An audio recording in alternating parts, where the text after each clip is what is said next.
আমি মনে করি চরমোনাইকে জামাতের জোটে রাখা উচিত না। ইসলামিক তার একটা জোট করার চেষ্টা করলো, জামাতের আমি নিজে উদ্যোগ গ্রহণ করে চরমোনাই পীরের মাজারে গেলেন এবং তাকে আহ্বান করলেন এবং পরবর্তীতে তারা ইসলামিক একটা জোট করলো, বৃহত্তর জোট। ইসলামী আন্দোলন বা চরমোনাই পীর এবং আরেকটা আট্রসি পীর, এদের উৎপত্তিটা হয়েছিল হচ্ছে 80-র দশকে এরশাদ যখন ক্ষমতায়। এরশাদ সাহেব আবার খুব পীর পূজারী ছিলেন, তিনি আট্রসির মাজারে যেতেন এবং এই চরমোনাইরা তখন থেকেই ফাইন্যান্সড হয় এবং তারা বিভিন্ন গোয়েন্দা সংস্থার মাধ্যমে বেনিফিটেড হয়ে এই ধরনের একটা সংগঠন তৈরি করে। জামাতের যে বড় একটা স্ট্র্যাটেজিক ইস্যুটা ছিল, এটা ইটস এ পলিটিক্স। তো তারা পলিটিক্সে তারা আসলো সম্পূর্ণরূপে ইসলামিক দল থেকে, তারা তাদের জোটটার মাধ্যমে অনেকটা ইসলামিক এবং নন ইসলামিক দল, যেটা রাষ্ট্রপতি জিয়াউর রহমানের ছিল, যে ডান বাম মধ্যপন্থী সকলকে নিয়ে একটা দল গঠন করা, বিএনপি গঠন হয়েছিল, সেই ধরনের একটা জোটের এনসিপির মতো একটা প্রগতিশীল একটা দল যারা ইয়াং জেনারেশনের এবং ন্যাশনালিস্ট পার্টি তাদেরকে নিল, ইসলামিক জোটকে নিল, কিন্তু এখানে চরমোনাই তখন বাগড়া দিয়ে বসলো। তাদের চাহিদা দিন দিন বাড়তেই থাকলো। একই সাপের দুই কল্লা থেকে আমি একটা স্লোগান পূর্বে প্রচলিত ছিল যে একই সাপে দুই বিষ, নৌকা ধানের শীষ। এটা আমি নিয়ে আসতে চাই নাই, কিন্তু ভাই বলার কারণে মনে হলো তাই নিয়ে আসলাম। যাক, প্রথমে আসি জোট নিয়ে। এখানে জোটের ক্ষেত্রে যে প্রবলেমটা হয়েছে, যে এই ইসলামী আন্দোলন বা চরমোনাই পীর এবং আরেকটা আট্রসি পীর, এদের উৎপত্তিটা হয়েছিল হচ্ছে 80-র দশকে এরশাদ যখন ক্ষমতায়। এরশাদ সাহেব আবার খুব পীর পূজারী ছিলেন, তিনি আট্রসির মাজারে যেতেন এবং এই চরমোনাইরা তখন থেকেই ফাইন্যান্সড হয় এবং তারা বিভিন্ন গোয়েন্দা সংস্থার মাধ্যমে বেনিফিটেড হয়ে এই ধরনের একটা সংগঠন তৈরি করে এবং তারা চরমভাবে জামাত বিদ্বেষী। সবসময় জামাতে ইসলামী বিএনপির খুব কাছাকাছি তারা রাজনীতি করেছে। 91 সালে আপনারা সকলেই জানেন যে 17টা আসন জামাত ইসলাম পায় এবং তাদের সমর্থনে বিএনপি ক্ষমতায় আসে এবং তার বিনিময়ে জামাত ইসলাম সেই সময় কোনো কিছু নেয় নাই। পরবর্তীতে জামাতের সাথে বিএনপির কিছুটা দ্বন্দ্ব হয় তত্ত্বাবধায়ক সরকার ইস্যু নিয়ে এবং আওয়ামী লীগের সাথে তারা যুগপৎ আন্দোলন করে, কিন্তু কোনো জোট গঠন করেনি। পরবর্তীতে 2001 থেকে মোটামুটি বিএনপির সাথে একটা মজবুত জোট ছিল, যেটা এই 2024 সাল পর্যন্ত ছিল। কিন্তু যখন আওয়ামী লীগের পতন হলো, তখন ন্যাশনাল ইউনিটির যে প্রয়োজনটা ছিল, সেই প্রয়োজনটা কেন যেন দুই দলই তারা ভুলে গেল। এখানে সমস্যা আমাদের ছিল, জনাব তারেক রহমান দেশের বাইরে ছিলেন, জামাতের 10-11 জন শীর্ষস্থানীয় নেতাকে ফাঁসি দেওয়ার কারণে তারাও একটা নেতৃত্ব শূন্যতার মধ্যে ভুগেছে। এই সকল কারণে 5 আগস্টের পরে আমরা যে ন্যাশনাল ইউনিটিটা আশা করেছিলাম, যে জামাতের একটা ভাই বিএনপির একটা ভাই একসাথে আন্দোলন করেছেন, তারাই আলাদা হয়ে গেল। তো এরপরে পরবর্তীতে যেটা হলো, যে ইসলামিক তার একটা জোট করার চেষ্টা করলো, জামাতের আমি নিজে উদ্যোগ গ্রহণ করে চরমোনাই পীরের মাজারে গেলেন এবং তাকে আহ্বান করলেন এবং পরবর্তীতে তারা ইসলামিক একটা জোট করলো, বৃহত্তর জোট করে, যারা বিএনপিকে প্রথমে মনে হচ্ছিল যে বিএনপিকে চ্যালেঞ্জ করার কোনো কিছু নাই, বিএনপি একেবারে 100% শিওর যে তারা সরকার গঠন করবে।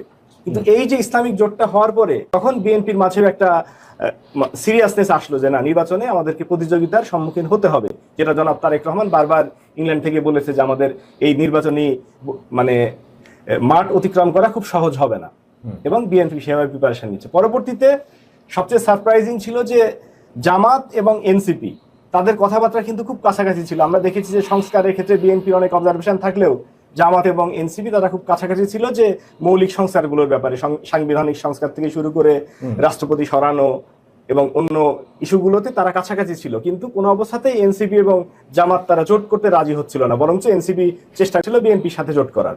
পরবর্তীতে যেহেতু বিএনপির কাছ থেকে তারা 3-4টার বেশি আসনের অঙ্গীকার পায় নাই, পরবর্তীতে তারা জামাতের দিকে আসলো এবং এখানেই গন্ডগোলের সূত্রপাতটা।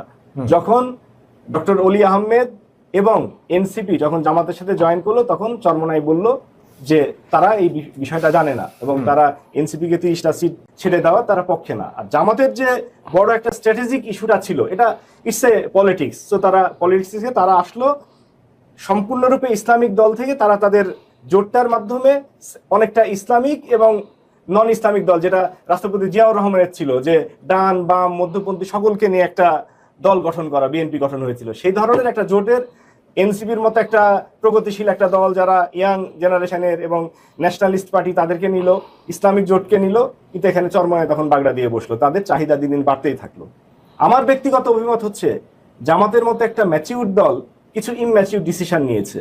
যেমন তারা 300 আসনে তাদের প্রার্থী রাখে নাই, তাদের প্রার্থীটা উইথড্র করে নিয়েছে। এখন যদি চরমোনাই তাদের সাথে যদি বিট্রে করে, তারা যদি জোটে না আসে, অনেক আসন হয়তো দেখা যায় 20-25টা আসনে জামাতের কোনো প্রার্থী থাকবে না, জামাত অথবা তার জোটের এনসিপি বা এলডিপির। সেই ক্ষেত্রে হয়তো এগুলো ওয়াকওভার দিয়ে দিতে হবে। একইভাবে চরমোনাইকে তাদের যেহেতু মার্কা আলাদা, জামাত চরমোনাই এনসিপি তারা নিজ নিজ মার্কায় ভোট করছে, এটা জামাতকে চিন্তা করা উচিত ছিল। কারণ হচ্ছে আমরা জানি যে সংবিধানের 70 অনুচ্ছেদ মোতাবেক ফ্লোর ক্রসিং নিষিদ্ধ, কিন্তু যখন মার্কাটা আলাদা হয়ে যায় তখন কিন্তু জোটের কোনো ভ্যালু থাকে না, সেখানে ইজিলি সে যে কাউকে ভোট দিতে পারে।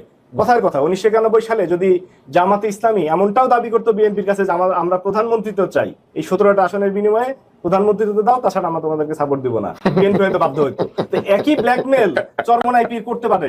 চরমনাই পীর বলতে পারে যে আমি 5টা আসন পাইছি, 5টার জন্য তুমি সরকার গঠনের জন্য আমাদেরকে প্রধানমন্ত্রিত্ব দাও বা রাষ্ট্রপতি বানাও। তো এই ব্ল্যাকমেলটা কেন যেন মানে জামাত আগে থেকে টের পায় নাই, বা ভাই বলছে যে এটা স্ট্র্যাটেজি, বাট আমি বলতেছি যে আমাদের বোকামিটা কারণটা হচ্ছে যে তারা উচিত ছিল এই ক্যালকুলেশনটা করা যে কোনো সময় চরমনাই বিচ্ছেদ করতে পারে।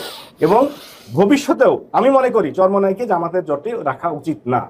জোট থেকে চলে গেলে জামাতের জন্য 3% ভোট দরকার নাই জামাতের, কিন্তু এই 3%-এর কারণে ভবিষ্যতে সরকার গঠনের মুহূর্তে যদি জামাত যদি সরকার গঠন করার উপযোগী হয়, সেই ক্ষেত্রে তাদের 10-15টা আসন ভাইটাল হতে পারে এবং তারা জামাতকে ব্ল্যাকমেল করতে পারে। এবার আসি পরবর্তী প্রসঙ্গে, ব্যালট পেপার নিয়ে যে প্রবাসীদের বিতর্ক সৃষ্টি। এখানে আসলে আমরা নির্বাচন কমিশনকে দোষ দিচ্ছি, এখানে নির্বাচন কমিশনের কিছুই করার নেই। কোন একটা প্রবাসী, আপনি জানেন যে অনলাইনে প্রবাসী না, জামাতপন্থীদের না, আমি প্রবাসীদের কথা বলছি, যে প্রবাসীরা অনলাইনে তাদের এনআইডির মাধ্যমে রেজিস্ট্রেশন করেছে এবং তাদের একটা ঠিকানা দিয়েছে।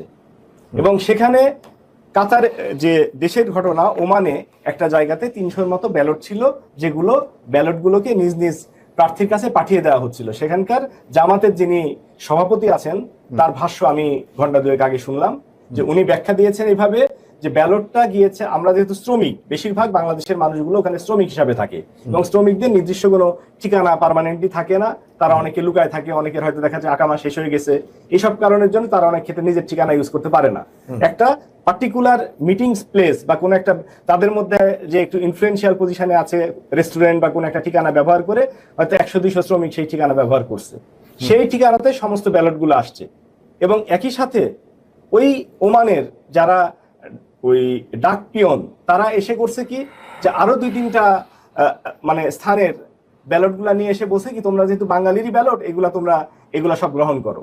এই কারণের জন্য একজন ভদ্রলোকের কাছে 200-300 ব্যালট হয়েছে এবং সবগুলো ব্যালট খাম না খোলা পর্যন্ত মোবাইল নাম্বারটা খুঁজে পাওয়া যায় না। সো মোবাইল নাম্বারগুলোতে ডাকতে গেলে খামটা খুলতে হয়েছে। সো উনি সমস্ত ব্যালট এক জায়গাতে রেখেছেন এবং মোবাইল নাম্বার অনুযায়ী তাদেরকে কল করে ব্যালটগুলো দেওয়ার দায়িত্ব দেওয়া হয়েছিল আর কি। পারতেছিলাম না আপনার মাঝখানে ইন্টারাপ্ট করা, ওনারা দায়িত্ব দেওয়া হয়েছে এটা খুলবে আর উনি একা ফোন দিবে। আপনি পরে কথা বলুন, জি বলেন। পারতেছি না ভাই, আপনি সবাই চুপ থাকেন। এরপরে সেই ব্যালটগুলো উনি ডিস্ট্রিবিউট করতেছিলেন, সেটাই এখন বলা হচ্ছে যে এখানে কেলেঙ্কারি। কিন্তু নির্বাচন কেউ যে ঠিকানা দিবে সেই ঠিকানাতে ব্যালট আসবে, এটাই খুব স্বাভাবিক। এবং এই জায়গাটাতে ব্যালট আসার পরে ওখানে কিভাবে ডিস্ট্রিবিউট হবে, এটা তো নির্বাচন কমিশনের নীতিমালার মধ্যে নাই। সেটা হয়তো এইভাবে ওপেনলি তার করা উচিত হয় নাই, সেটা সব সত্য, কিন্তু এখানে জালিয়াতির কোনো প্রশ্ন আসবে, বিষয়টা সেরকম নাও হতে পারে। মানে পূর্বেই বিএনপি এই 15 লাখ এর মধ্যে এটা হয়তো কয়েকশো ব্যালটের একটা দেশে ঘটনা ঘটছে, এটা নিয়ে এত হাউকাওয়ার মতো কোনো বিষয় আছে বলে মনে করি না। বলা হয়েছে যে এবার এই প্রবাসী ব্যালট বা পোস্টাল ব্যালটের যে সিস্টেম রাখা হয়েছে, এটা ইচ্ছাকৃতভাবে রাখা হয়েছে বিএনপির বিরুদ্ধে। কিন্তু সমস্ত প্রশাসন তো বিএনপির পক্ষে। এখন আমরা দেখতে পাচ্ছি কি, যে রাষ্ট্রের পুলিশ, সিভিল প্রশাসন সবকিছু বিএনপিকে, তারেক রহমান প্রধানমন্ত্রীর মর্যাদা পাচ্ছেন, যেখানে যাচ্ছেন উনি ভিভিআইপি মর্যাদা পাচ্ছেন, এসএসএফ প্রোটেকশন, সেনাবাহিনী প্রোটেক্ট করতেছে তাকে, পুলিশ যে কোনো জায়গাতে যে উনি প্রধানমন্ত্রী স্ট্যাটাস এনজয় করছেন। তো সেই ক্ষেত্রে তো লেভেল প্লেইং ফিল্ড থাকছে না।